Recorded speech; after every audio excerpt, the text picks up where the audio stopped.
So very good afternoon, Ajahn, and good morning, everybody. We will now starting the session formally.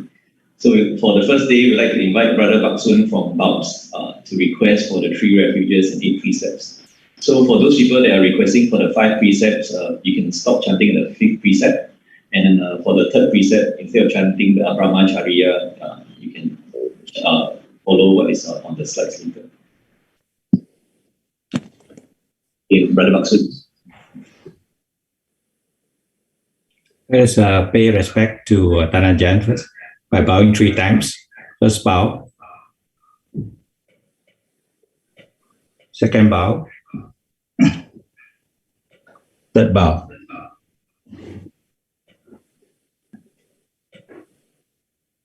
Mayam Bante Tisaranena Saha Atta Silani Yachama Tutiyampi Mayam Bante Tisaranena Saha Atta Silani Yachama Tatiyampi Mayam Bante Tisaranena Saha Atta Silani Yachama. Namo tassa bhagavato arahato samma sambuddhassa. Namo tassa bhagavato arahato samma sambuddhassa. Namo tassa bhagavato arahato samma sambuddhassa. Namo tassa bhagavato arahato samma sambuddhassa. Namo tassa bhagavato arahato samma sambuddhassa. Namo tassa bhagavato arahato samma sambuddhassa. Buddhaṃ saranang gacchāmi. Buddhaṃ saranang gacchāmi. Dhammaṃ saranang gacchāmi. Dhammang saranang gacchāmi. Sanghang saranang gacchāmi. Sanghang saranang gacchāmi.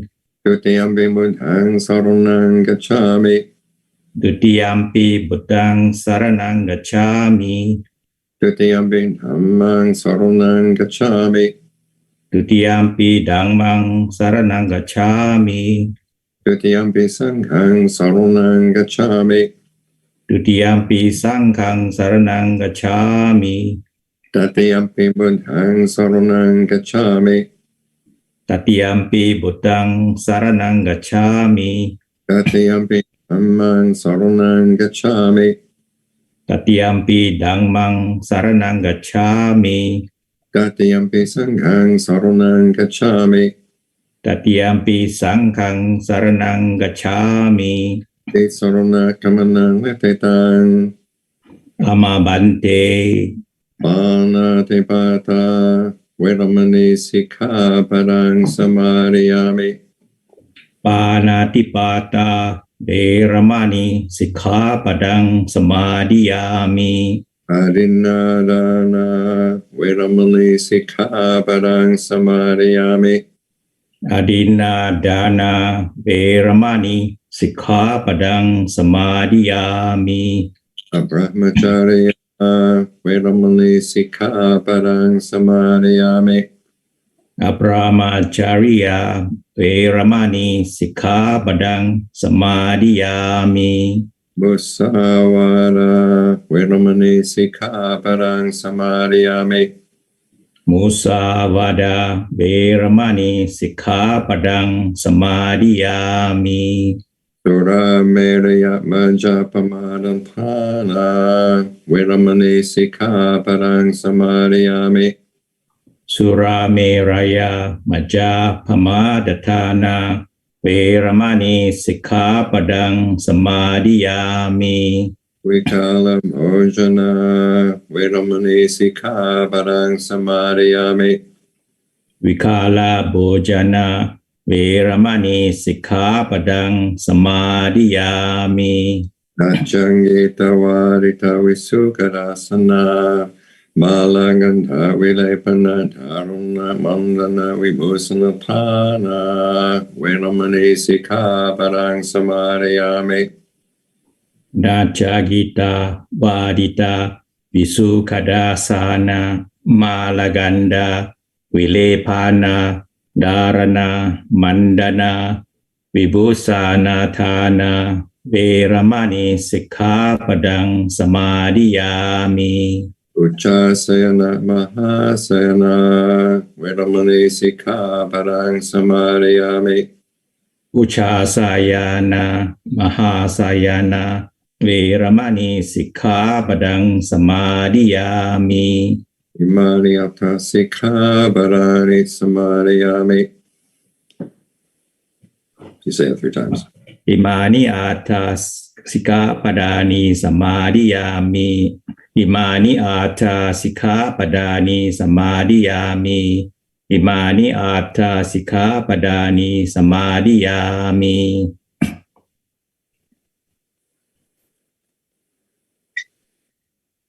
Okay, and then thanks for leading us in the requesting for 3 refuges and 5 precepts. Now, Brother Baksun will be requesting for the Dhamma talk today.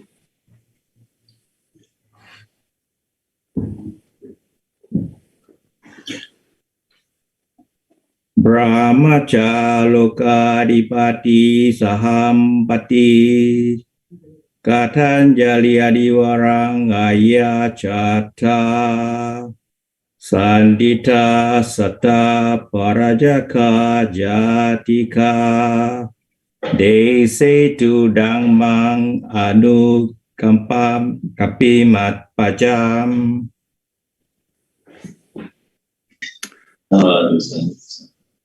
I'd like to invite Ajahn for the Dhamma talk this morning. Okay.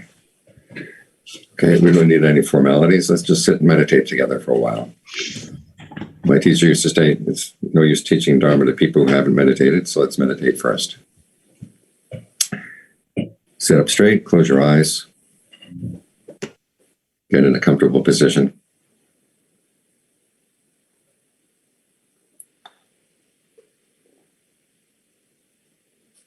And start with thoughts of goodwill.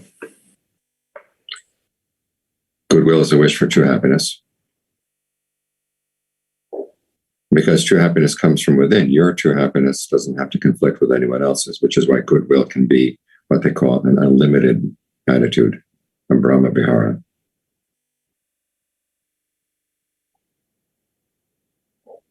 And it's our motivation for coming to practice today. We were looking for happiness that is harmless, doesn't harm us, doesn't harm anyone else.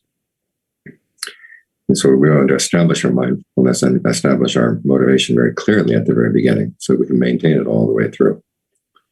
So start first with thoughts of goodwill for yourself. Tell yourself, may I be happy? Reflect on where happiness comes from. It doesn't come simply from the wish. It comes from understanding the causes for true happiness and being willing and able to act on it.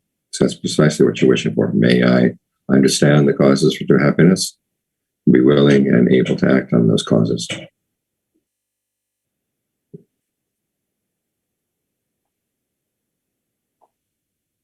Then extend the same thought to others. Start with people who are close to your heart, your family, your very close friends. May they find true happiness too.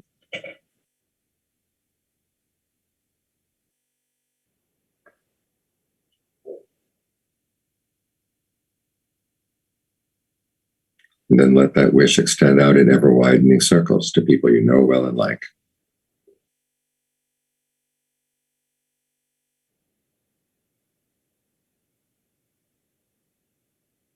To people you like, even though you don't know them so well.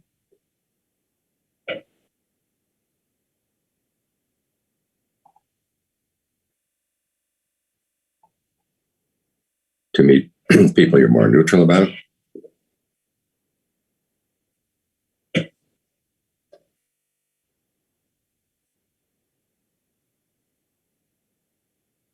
And to people you don't like. Remember, the world would be a much better place if everyone could find true happiness within.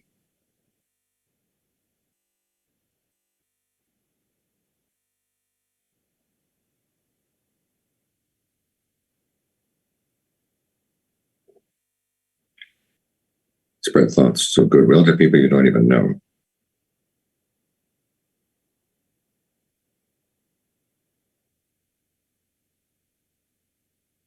And not just people, living beings of all kinds, east, west, north, south, above and below, out to infinity.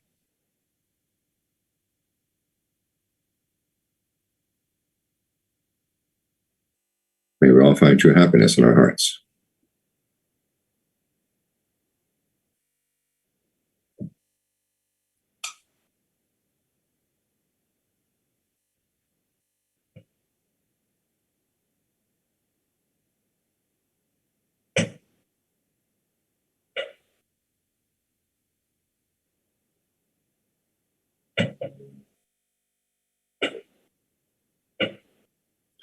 Now bring attention to the breath. Take a couple of good, long, deep in and out breaths.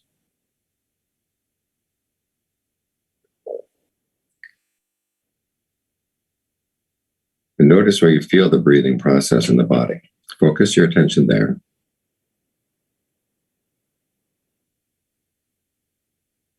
Wherever the breath is most prominent. And then ask yourself if it's comfortable. If long breathing feels good, keep it up. If it doesn't feel good, you can change. By shorter breathing, even deeper, more shallow, heavier, lighter, faster, slower. Or in long and out short, in short, out long. Experiment for a while to see what rhythm and texture of breathing feels good right now.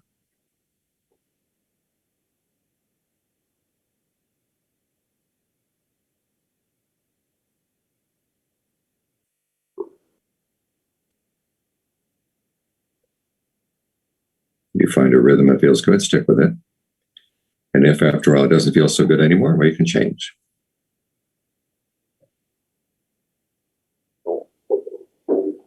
Concentration works best when you find an object that feels good to be with, that you find pleasant and interesting.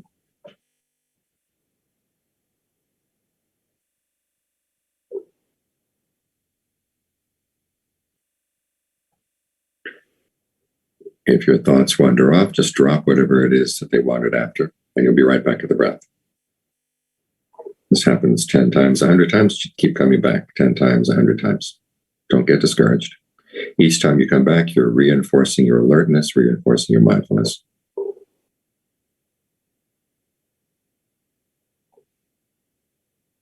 By maintaining that determination to come back, you're reinforcing your ardency. These are the three qualities we try to develop as we get the mind into right concentration through right mindfulness. If there are any pains in the body right now, don't pay them any attention. Focus on the areas of the body that you can make comfortable by the way you breathe.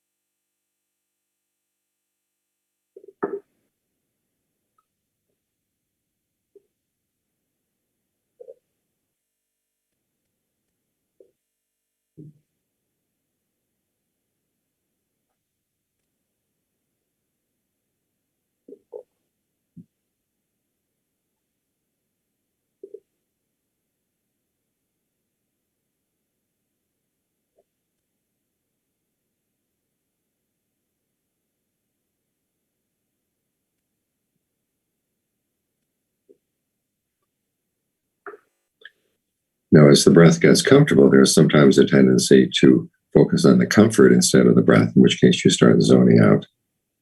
You lose the foundation for your concentration. So the next step is to be aware of the whole body as you breathe in, the whole body as you breathe out, to counteract that tendency. And a good way to build up to that whole body awareness is to go through the body first, section by section, to familiarize yourself with how the breathing feels in the different parts of the body, so that later on you can connect them all up. Start down around the navel. Locate that part of the body in your awareness right now.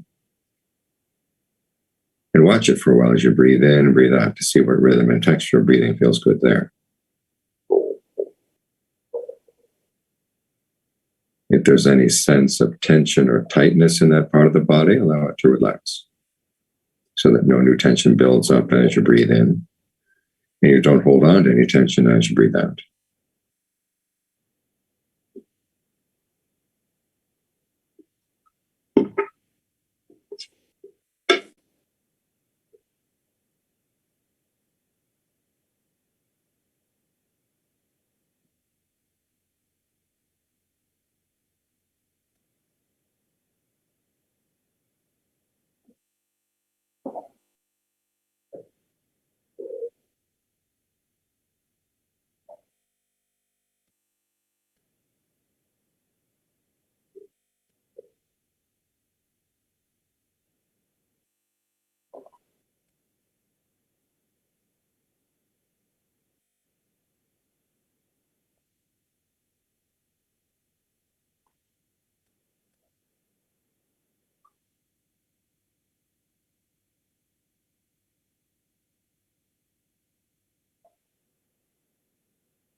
Now move your attention up to the solar plexus, the area right in front of the stomach, and follow the same 3 steps there.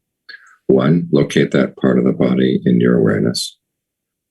2, watch it for a while as you breathe in, breathe out to see what rhythm of breathing feels good there. And then 3, if there's any sense of tension or tightness in that part of the body, allow it to relax.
Now move your attention up to the middle of the chest and follow the same 3 steps there.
And bring attention to the base of the throat and follow the same steps there.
And bring attention to the middle of the head.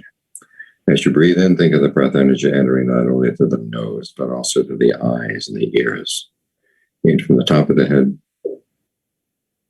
in from the back of the head, going deep into the brain. And then as you breathe out, think of it radiating out from the head in all directions, working through any patterns of tension you may feel around the eyes, forehead, jaws, back of the neck.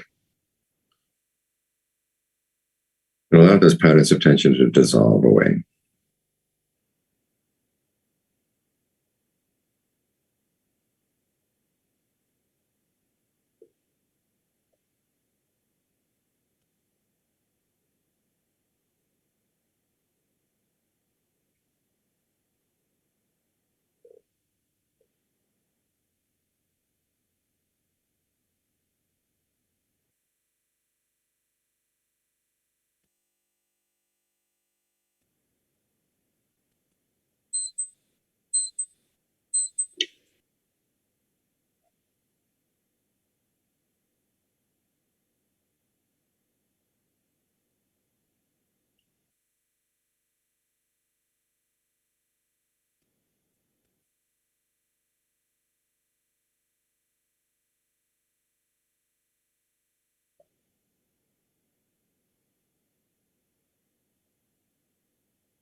Now bring your attention to the back of the neck. As you breathe in, think of the breath energy entering from the back, right there at the base of the skull. And then going down through the shoulders, the arms, out to the tips of the fingers. And as you breathe out, think of it radiating out from all those parts of the body into the air.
And keeping your attention focused to the back of the neck. This time as you breathe in, think of the breath energy entering there.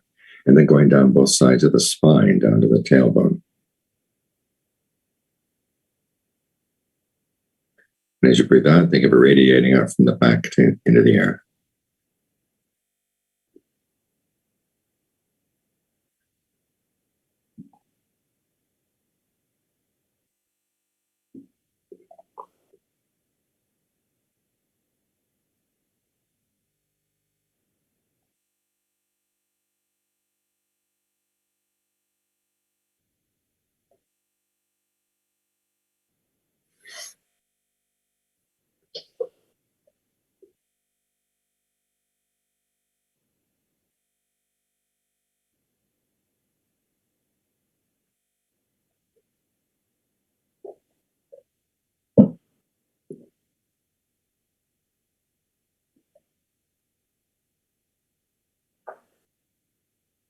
And as you get more sensitive to the back, if you notice that you're holding more tension in one side than the other, allow that side to relax.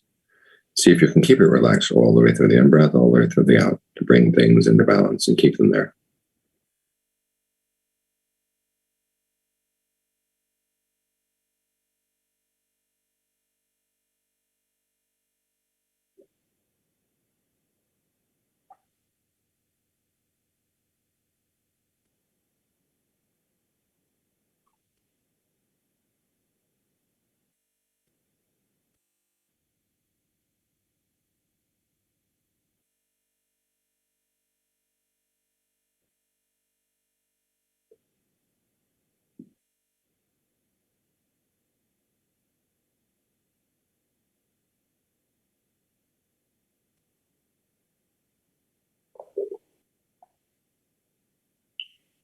Now bring your attention down to the tailbone. As you breathe in, think of the breath energy entering there and then going down through the hips, the legs, down to the tips of the toes. And then as you breathe out, think of it radiating out from all those parts of the body into the air.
Now that completes one cycle in the survey of the body.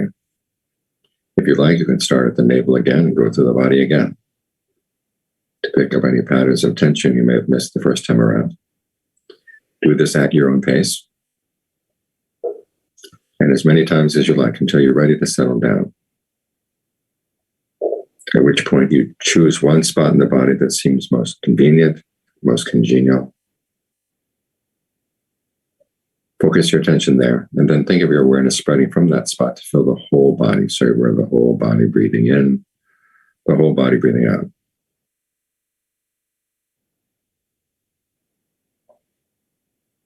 Think of your awareness as being like the light of a candle in an otherwise dark room. The flame of the candle is in one spot, but its light fills the whole room.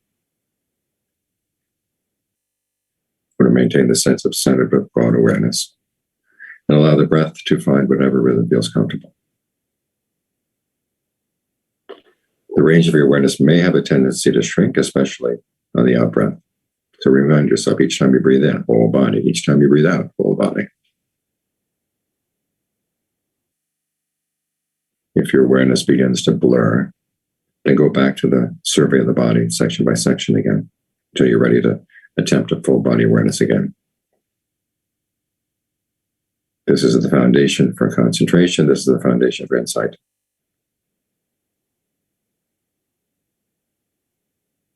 So try to make sure that this foundation stays strong.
Now I invite you to continue meditating while I give the Dhamma talk.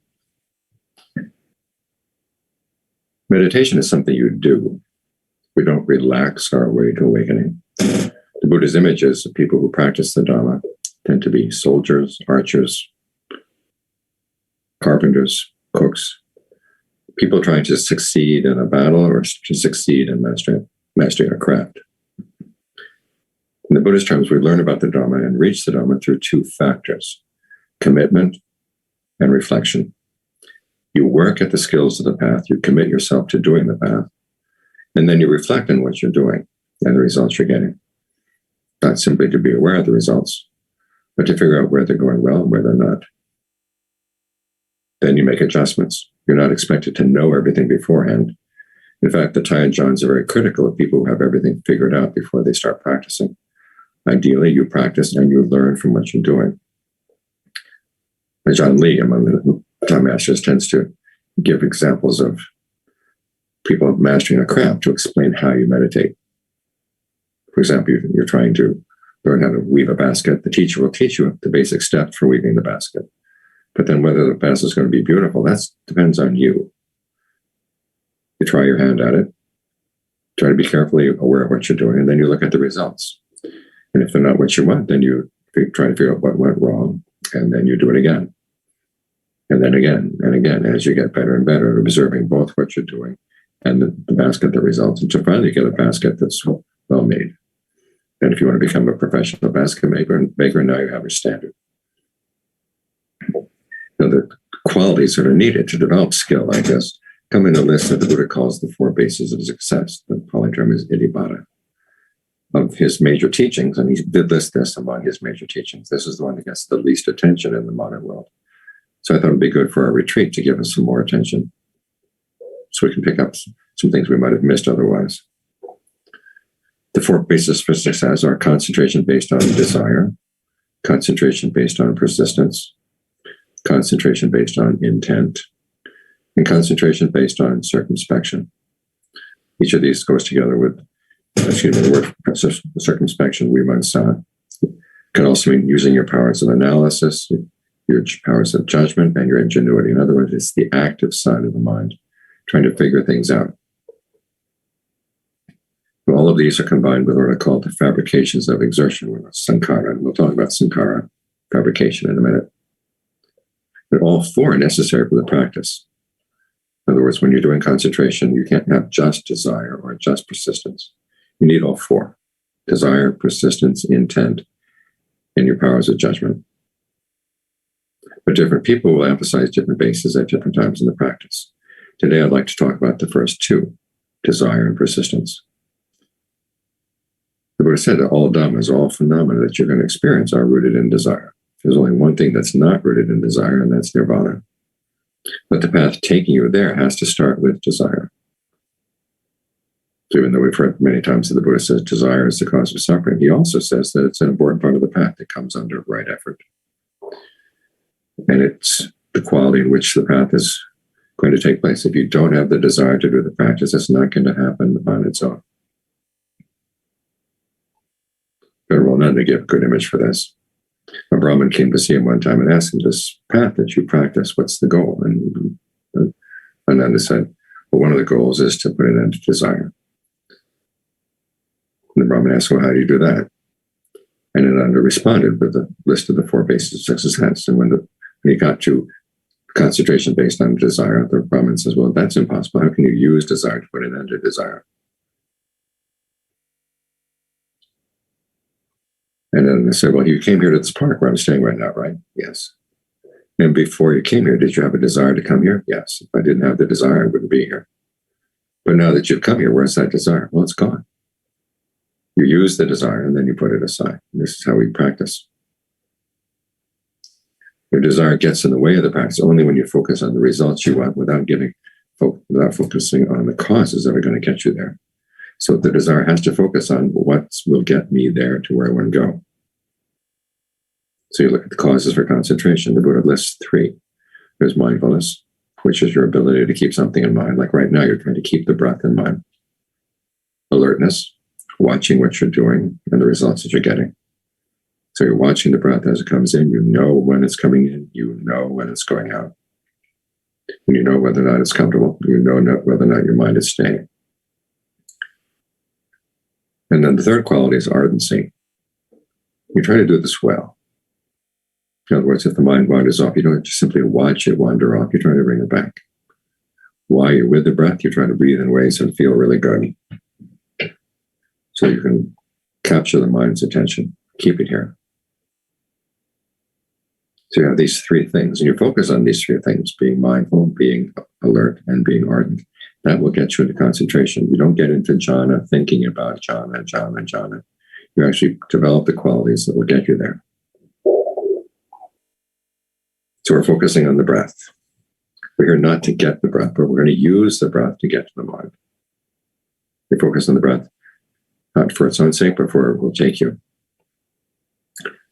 So at the beginning, to have desire, you have to talk yourself into wanting to be with the breath. Remind yourself the breath here is the basic force of life.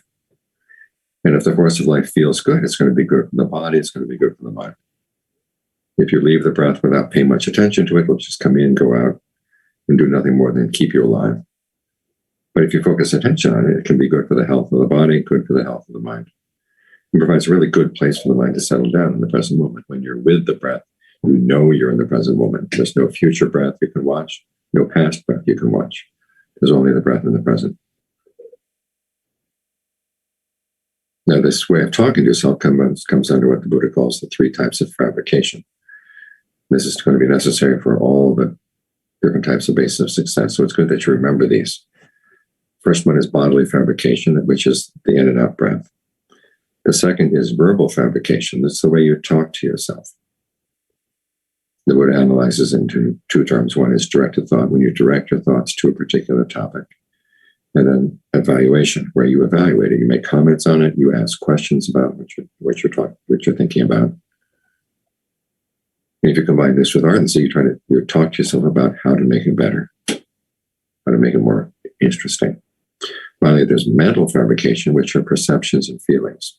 Perceptions are the images you hold in mind, the key to be pictures that you hold in mind, or individual words that you hold in mind. Like right now, you have the perception of breath, breath, breath.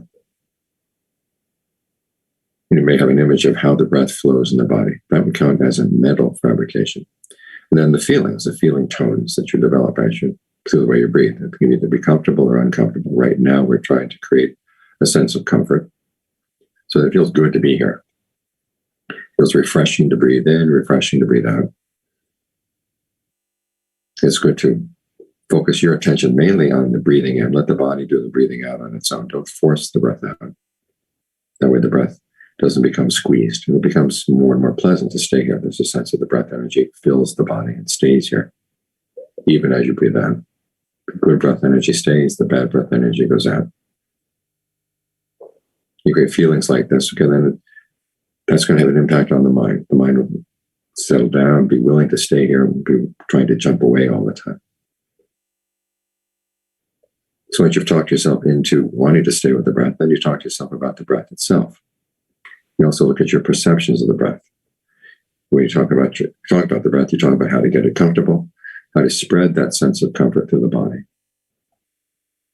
So you feel a sense of ease going through the body as you breathe in, breathe out. If there are any pains in the body, that sense of ease will permeate around and through those pains. So even though there may be pains here and there, by and large, the general sense of the body is good. Same time, you want to spread your awareness to fill the body as well. So you're aware of the whole body breathing in, the whole body breathing out. So you can talk to yourself about these things, whether it's working, whether it's not, where there are patterns of tension in different parts of the body. You can make a survey where it seems that the breath is not flowing well. And then what you can do to think of the breath going through those patterns of tension. This is where you bring in the mental fabrication of your perceptions. Remember, the breath is energy. It can permeate everything. In areas where it seems to be blocked, it's usually the blood that's blocked. If you think of the breath going through, going through, going through, think of the atoms being mainly space. It's very easy for the breath to get through them, no matter what the blockage may be. If you have that perception in mind, it's a lot easier to get that sense of the breath to flow everywhere in the body. Now, as the mind settles in, you're going to find that your perception of the breath is going to change. In the beginning, you have a sense of the breath coming in from the outside. As you allow the breath to come in, to give you nourishment. But as the mind begins to settle down, you have a greater sense of the breath originating inside the body. In other words, the breath is not the air coming in and going out. The breath is the movement of energy that allows the air to come in and go out. And that energy starts in the body. So you may want to check, where does it seem to start as you breathe in? It may seem to start in one place, or 2 or 3. And as the mind settles in even more deeply, you begin to get a sense that it starts everywhere. Every cell of the body is, and your awareness begins to get diffuse throughout the body as you are every cell breathing in, every cell breathing out, all in unison. If you hold that perception in mind, it allows the mind to settle down, a great sense of well-being in the present moment. You may even get to the sense where the in and out breath stops. And if you can hold that perception in mind, that there is breath energy in the cells, then you would feel that you're in any danger when the breath stops. It feels just natural. It allows you to stay there with a sense of ease and well-being.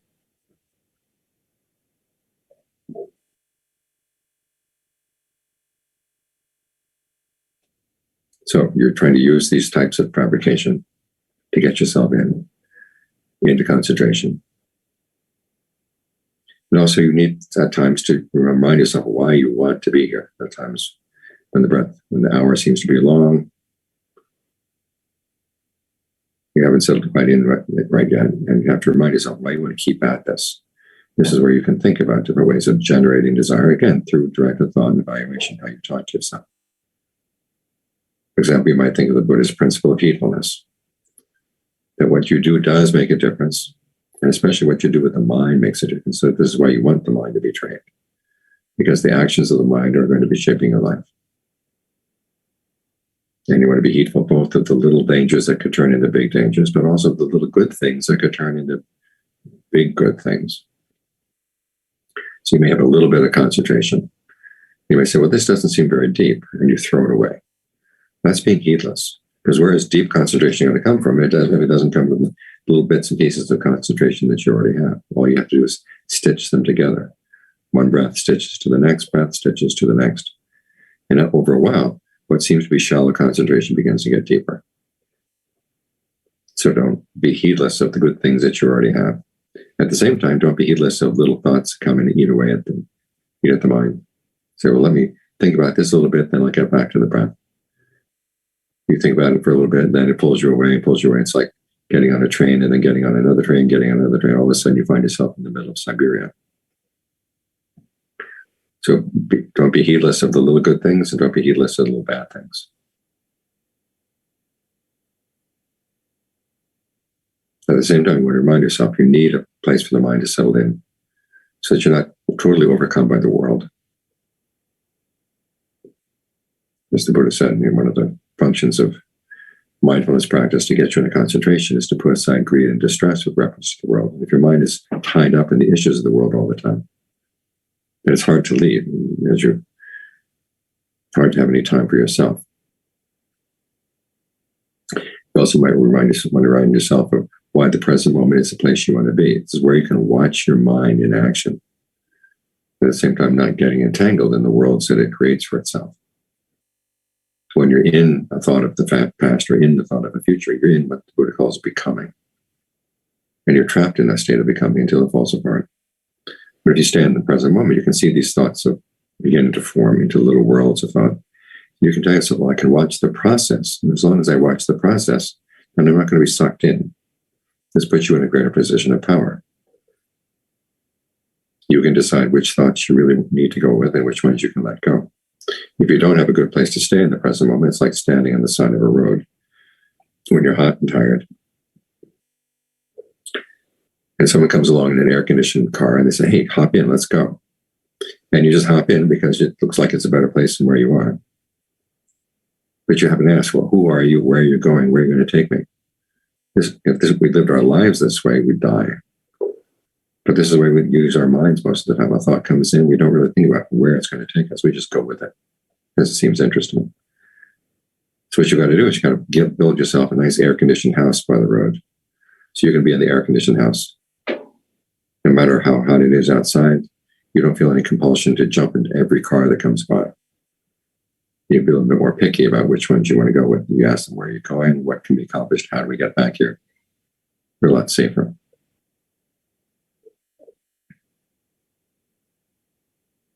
And as you're looking at the breath, remember you're looking at a mirror for the mind, of the different properties of the body. This is the one that's most responsive to the little things going on in the mind. Sometimes you see a catch in the breath before you notice that there's a thought of greed, a thought of anger, a thought of fear coming into the mind. This acts as a warning. And finally, to generate desire to stay here, you have to keep reminding yourself, this is something you can do. As the Buddha said, if it were not possible for human beings to change their ways, to drop unskillful habits and develop skillful habits, he wouldn't have taught. And if they didn't benefit by doing that, he wouldn't have taught that either. So he's basically saying, he has faith in you as a person. You can do this. You can change your habits.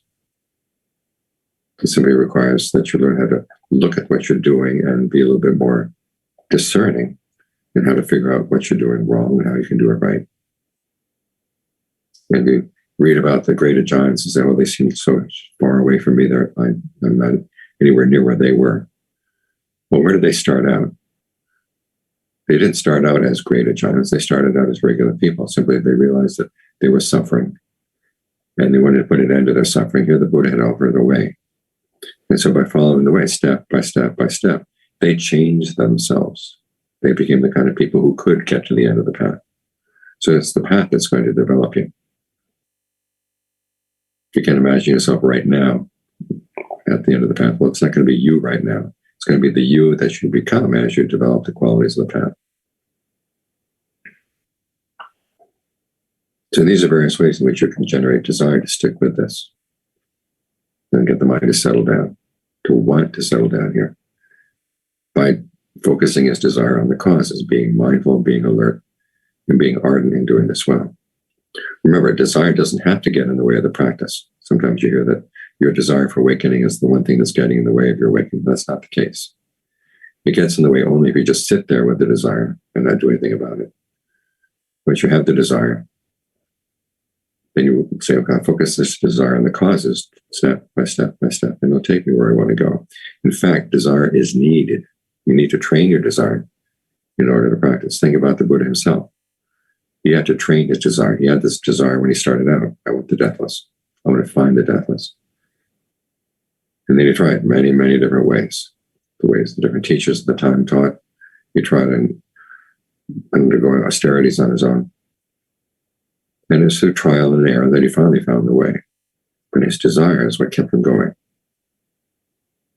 So do what you can to generate the desire you need in order to stick with this. Partly through taking an interest in the breath, partly through reminding yourself that even on times when things are not working very well, you don't get where you want to go by giving up. You get where you want to go by looking at what you're doing and trying to figure out, well, what went wrong, and trying something new. And this is something we can all do. We've all developed skills of one sort or another in the past.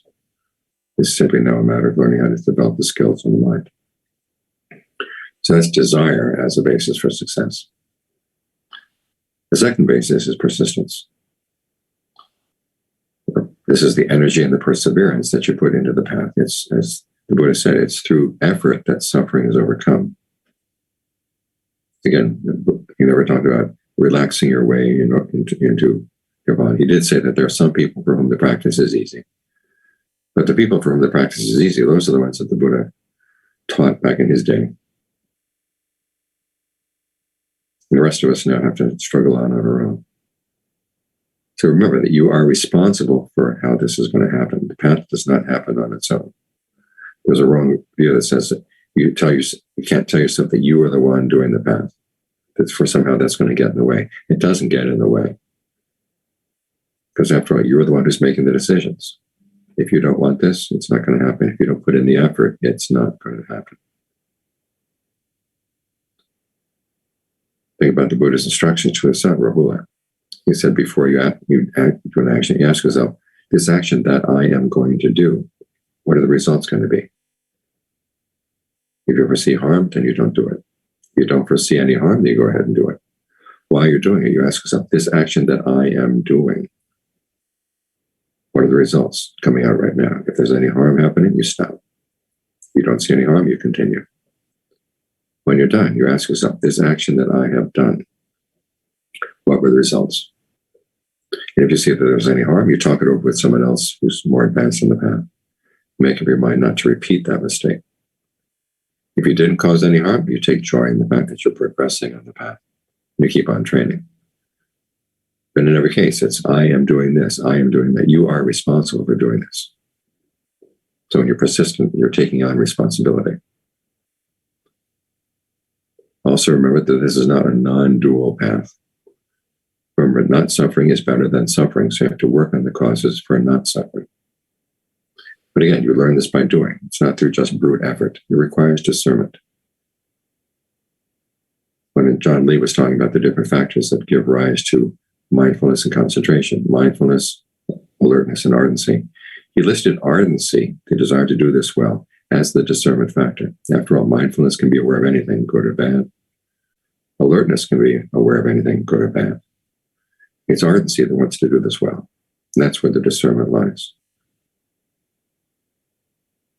Now, the Buddha said there are 4 kinds of persistence or 4 kinds of effort that you're going to put into this.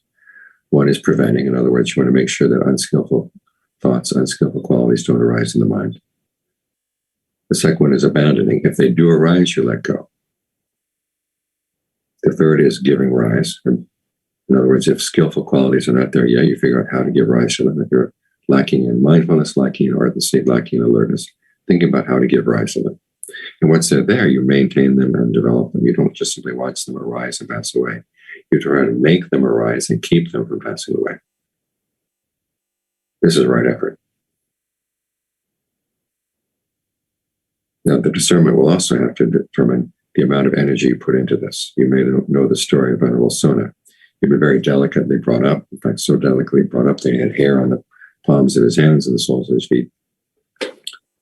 And it's a long story about why he decided to ordain. He becomes a monk. And one day he's doing walking meditation. And his feet are beginning to bleed. And he's getting discouraged. He said, I put in all this effort and I haven't gotten where I need to go, where I want to go. He's thinking of disrobing. The Buddha notices this. The Buddha is far away on Vulture Peak. So he disappears from Vulture Peak, reappears in front of Venerable Sona. You can imagine how Venerable Sona felt.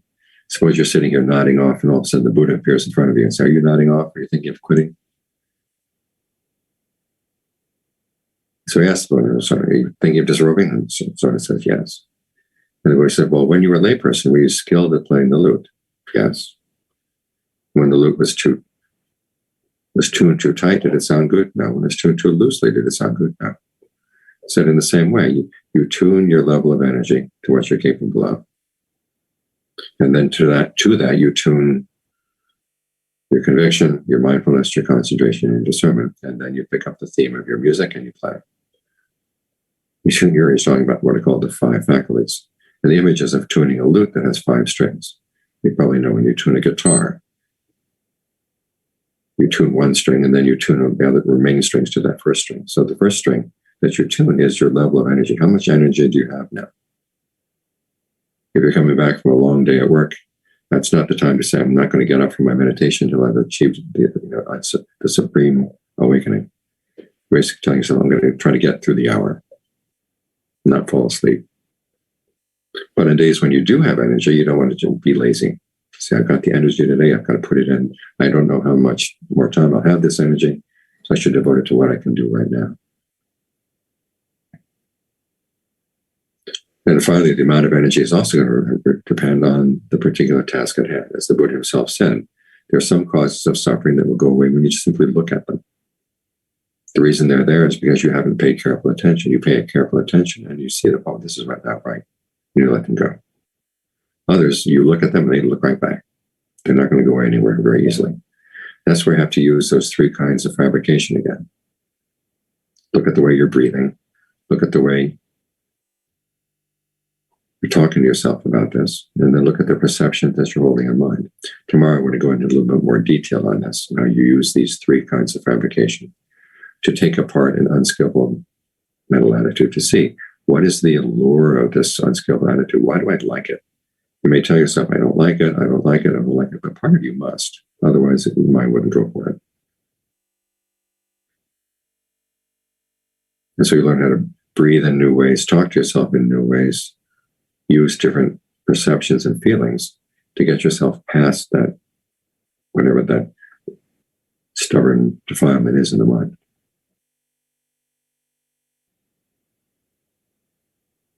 So as Ajahn Fung used to say, you can't force your way into nirvana simply through brute effort. You have to use some discernment in your effort.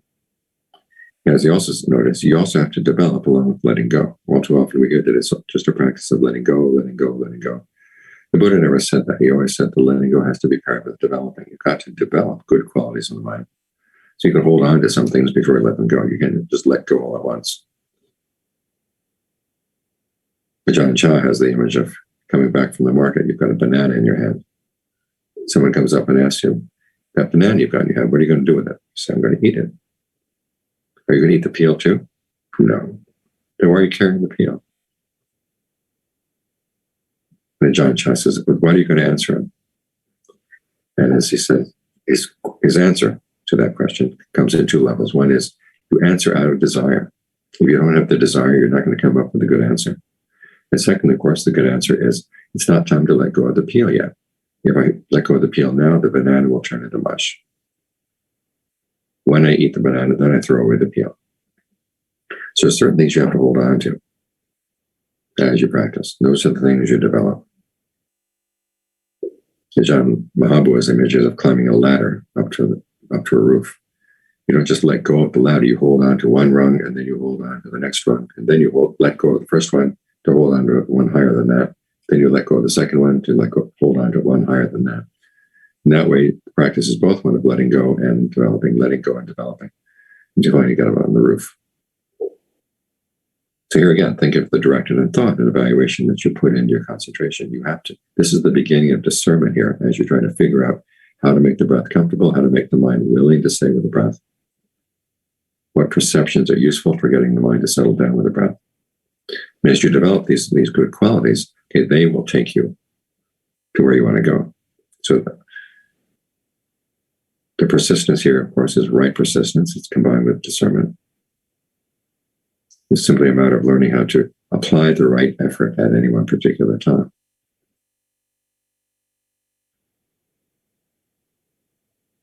And finally, of course, there's the issue of sitting here with a comfortable breath. How do you not fall asleep? Where you learn how to take an interest in what's going on, take an interest in the mind, take an interest in keeping your awareness still in the body, adjusting the breath, using the breath to work through pains in the different parts of the body, work through tension, work through problems with your posture. So lots of things you can do here. And as you experiment like this, you develop your discernment. And so in this way, these two qualities, desire and persistence, work together to take you to the spot where you want to go.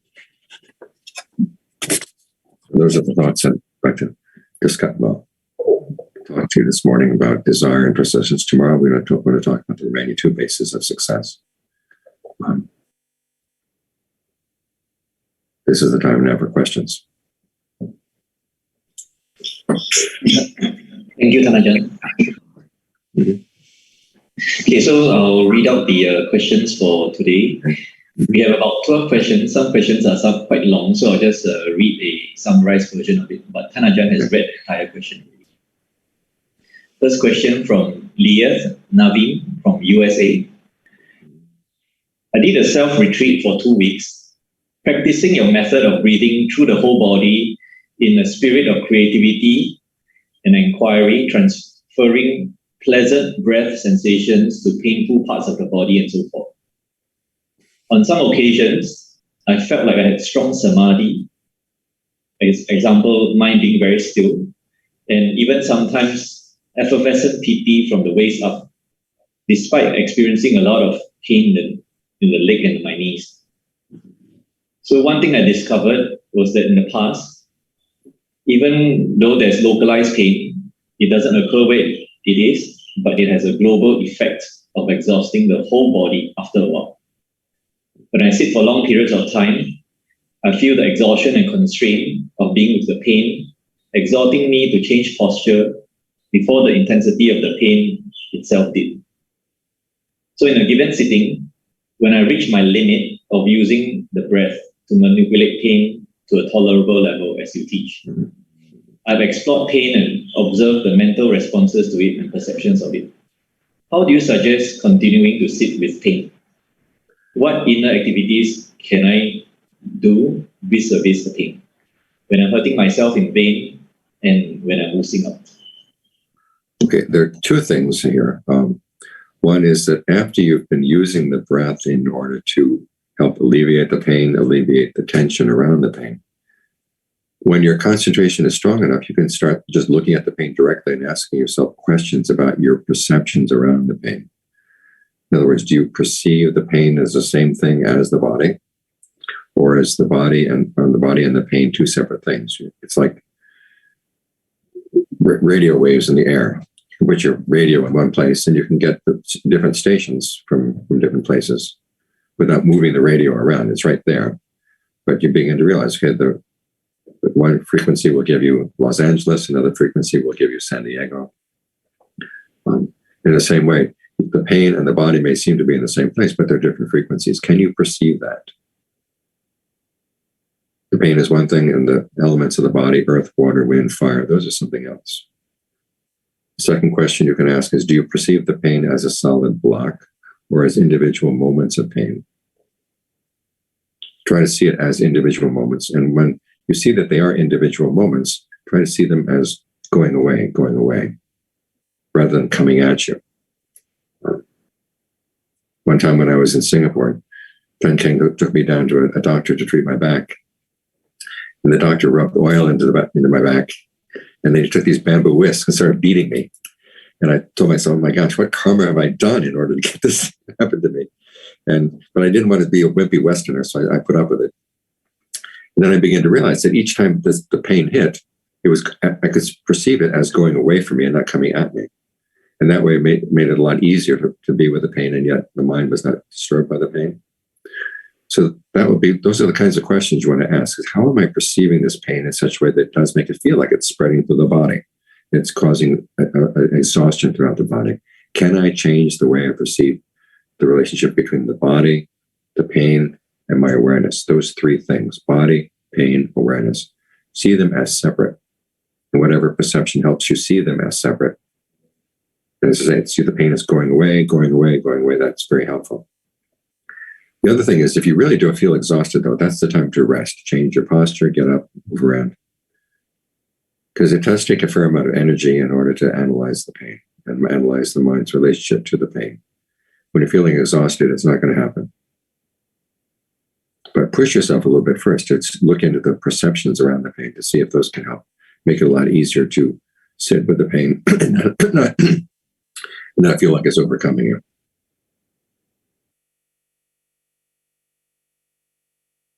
Next. Okay. So the next question is from Sanjay in Australia. Dear Thānissaro, please give me advice on what is the best way to switch our mind state to a better one. For example, when the mind is controlled by anger or negative feeling, and for no obvious reasons, it can last for quite some time. So the reasoning does not work. And so I try to reason it on my own. It doesn't work because there's no obvious reason for it that I can find. And when I try to do the mantra recitation, Bhutto, it makes the mind more tired to be mindful of the feeling, but it makes the feeling more intense. Thank you. Okay, you try to analyze that feeling into those three kinds of fabrication that I mentioned just now. Bodily fabrication, how are you breathing? Verbal fabrication, what is the mind telling to itself that makes the feeling stay? And then 3, mental fabrication, what are the perceptions you have around this? So one thing you might want to do is just say, I'm just going to change the way I breathe. Breathe in a way that's more energizing to get me out of the negative mind state. And then you can start asking questions of this mind state. Say, what is the perception here that makes part of my mind want to go for this state? Every negative mind, every positive mind state will have something that's called the allure. In other words, what you like about it. And if you don't know what the allure is, like you say, it seems to be there for no reason at all. It's probably the mind is lying to you. It doesn't want to admit why you're there with that mind state. So you have to be stubborn. So I'm just going to keep on breathing it in a more energizing way to get myself energized. I don't want to wallow in this negative mind state. And see if there's part of the mind that complains, wants to be in that negative mind state. Then you can figure out, okay, what its reasons are. If it's going to be stubborn, you have to be stubborn too.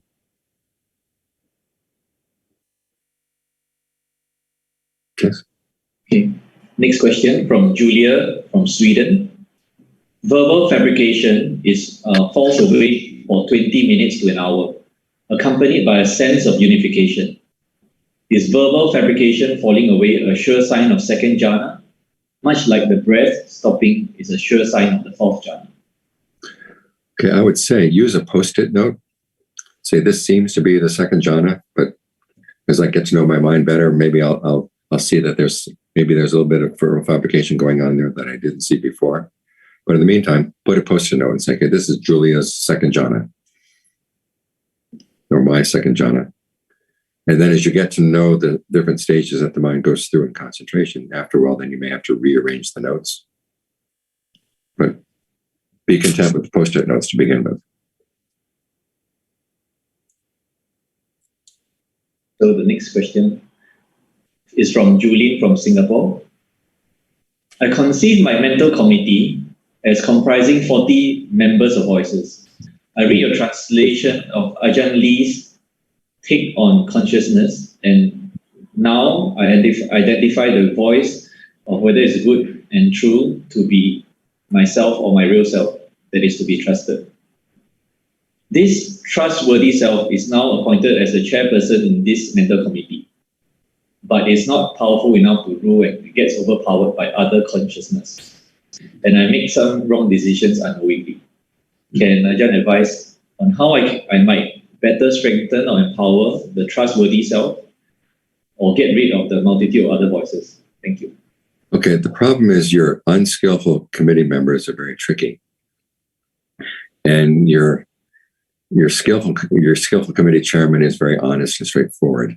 And you have to train your committee chairman to be a little bit tricky too. If they're going to be stubborn, okay, you can be stubborn too. And again, just learning how to analyze these voices in terms of those three fabrications will be very easy, very, very helpful. In other words, when a particular voice comes up, how do you breathe? What is it saying? What are the perceptions that are going through your mind as that voice comes in and tries to take over? Because sometimes a committee member will come in and will take over your breath and say, if you don't, I'm not going to go away and I'm going to hold your breath hostage until you do what I want. You say, well, no, you take the breath back and say, no, I'm going to breathe in the way that I think it feels best for the body right now. I'm going to try to change the perceptions that I'm holding on to right now. So learn how to use this analysis of the three kinds of fabrication to help you take apart those unskillful voices so you can see through them and so they lose some of their power.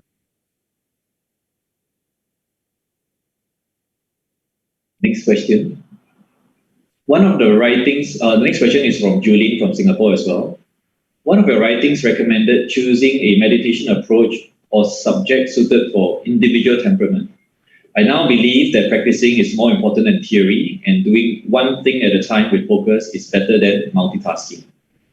But I have difficulties overcoming my well-honed overthinking capacities, as I intended to be more intellectual or theoretically inclined, and take more pride in multitasking skills.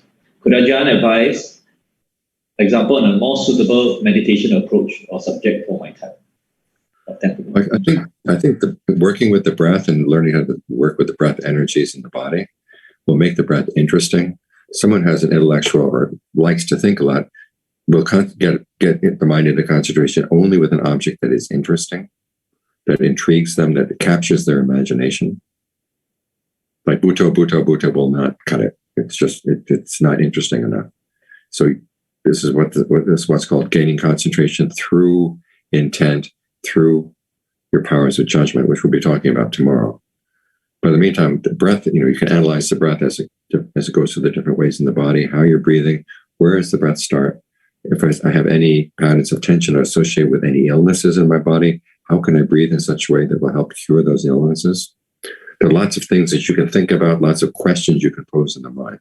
And when you get interested in a topic like this, then the topic will pull you in, and you don't have to think about forcing yourself to stay there. It's more that you stay there out of interest. Next question is from Reji Varghese from India. Is Goenka Vipassana a good technique to follow as one's main meditation practice? I would recommend following the Buddhist technique as your main meditation practice. Look at the Buddhist 16 steps for breath meditation. And you also want to have leeway so that you have your main practice, which the Buddha says, as you work with the breath, you're going to be learning about the body, you're going to be learning about feelings, you're going to be learning about the mind, you're going to be learning about the processes of fabrication. There was one time when he told the monks, the monks should practice breath meditation. And one monk said, well, I do that. And the Buddha said, well, how do you practice breath meditation? He says, well, I'm just there with my breath as it comes in, goes out, and I try to put aside thoughts of the future, put aside thoughts of the past, and thoughts of liking and disliking in the present moment, and just be there with the breath. The Buddha said, okay, there is that kind of breath meditation, but it doesn't get the same results as doing the 16 steps that the Buddha outlined. So I'd recommend you look into the Buddha's analysis of the 16 steps. I wrote a book on the topic called Right Mindfulness. There's a whole section on the Anapanasati Sutta in there, which talks about how to put those 16 steps into practice. I would recommend that as your main focus. Ajahn. The next question from Joshua Tan from Malaysia. Dear Bhante, I would like to clarify my understanding of Dhammapada verse 124. If there's no wound on the hand, one may handle poison. Poison does not affect one who has no wound, and there can be no evil for one who has no evil intention. This story relates to the wife of a hunter, Kuku Tamita. She prepares hunting tools for her husband but does not create any bad karma herself. Is this applicable to us in our daily job? For example, selling something according to our boss's sales script, even though we may not agree with it? Thank you. Okay. You have to be careful about the commentary. The stories that come with the Dhammapada were not stories that relate from the canon. Those are stories that come in the commentary, and they're not always all that reliable. If your boss's sales pitch contains lies, okay, and you repeat those lies, it's still going to be your karma. So you got to be careful. Thanks, Ajahn. Okay, the next question is from Ray from Singapore. Dear Ajahn, how can I practice on behalf of my grandmother who is going through old age, illness, and possibly death? She is 91 years of age. She gets tired easily and sleeps a lot in front of the TV. She is being cared at home from my parents, and I know I cannot force my grandma to chant or meditate, as she has no interest. Last week, my 15-year-old pet dog passed away peacefully with the aid of a vet because my body's dog is too weary to continue and his body cannot walk anymore. My question is, I would like to know how I can practice spiritually so this mind can be solid, compassionate, and real, so that I can dedicate guaranteed merits to help loved ones when they are passing on. Please help share some light. Thank you. Okay, guaranteed merits. Okay, you're the one who has to guarantee them. I would recommend you practicing the complete list of generosity, virtue, meditation, getting the mind into good solid concentration and developing discernment, and then dedicating the merit of all of that to your grandmother. Now, the grandmother's going to get this merit. So I suppose she gets this after she dies. She's going to have to approve of what you're doing and give her approval. If she doesn't approve of it, she's not going to get the merit from it. So at least try to talk her into such a way. Say, Grandma, if you ever find out that I'm dedicating merit to you, please approve it. In the meantime, you're going to be the one who has to guarantee the quality of your merit to being generally generous, and try to develop generosity as a skill. Don't just go through the motions. Try to figure out what ways can you help the people who really are deserving of help. And give your energy, it doesn't have to be material things. It can be your energy, give your knowledge. So you feel really good about what you're doing. It's not just a mechanical kind of thing. It's when you feel genuinely good about the way you're being generous, genuinely good about the way you're practicing the precepts, genuinely good about your meditation. That's genuine merit. But then again, make sure that grandma is in the right state of mind that she'll be willing to accept that. There was a man I knew in Bangkok who lived in a condominium which had built over where there used to be an old Christian cemetery, and people in the condominium would occasionally see spirits inhabiting the apartments. And so one time he was meditating, and he had this vision of a Catholic nun standing in his living room. So he dedicated the merit of his meditation to her, and she said, "I don't want your Buddhist merit." So she didn't get any. So make sure grandma has a good attitude towards merit.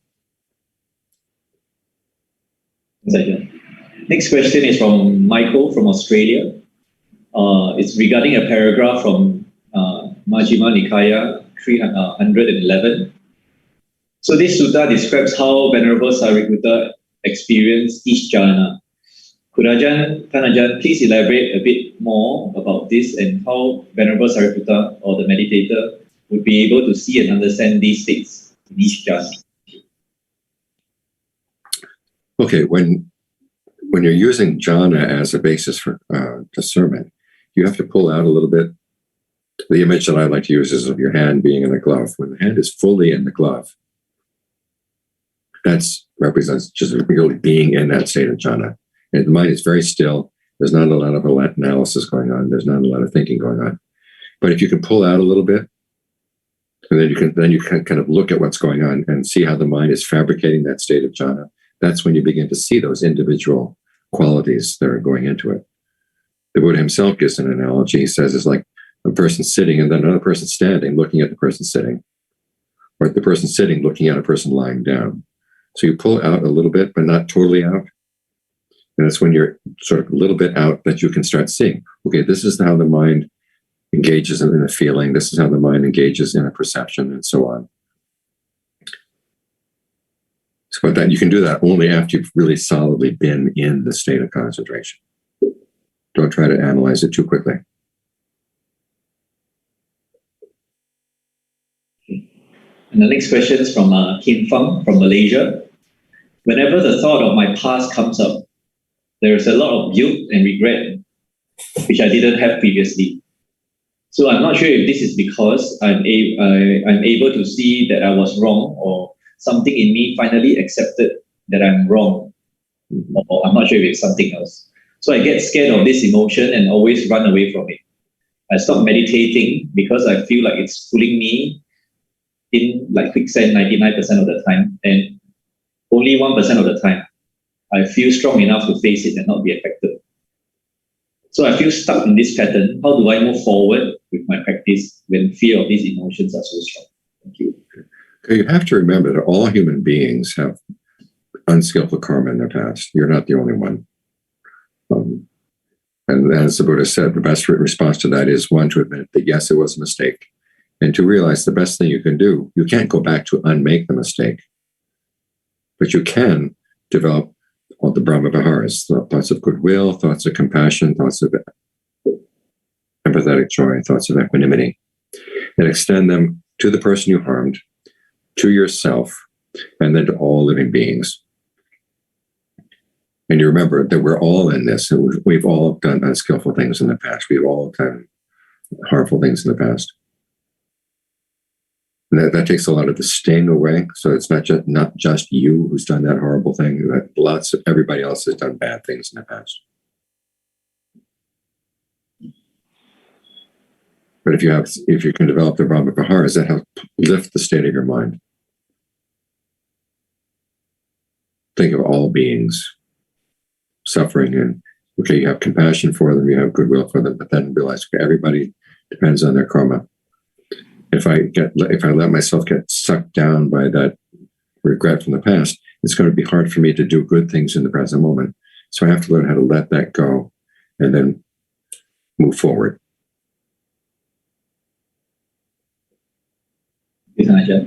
So maybe the last question for this morning.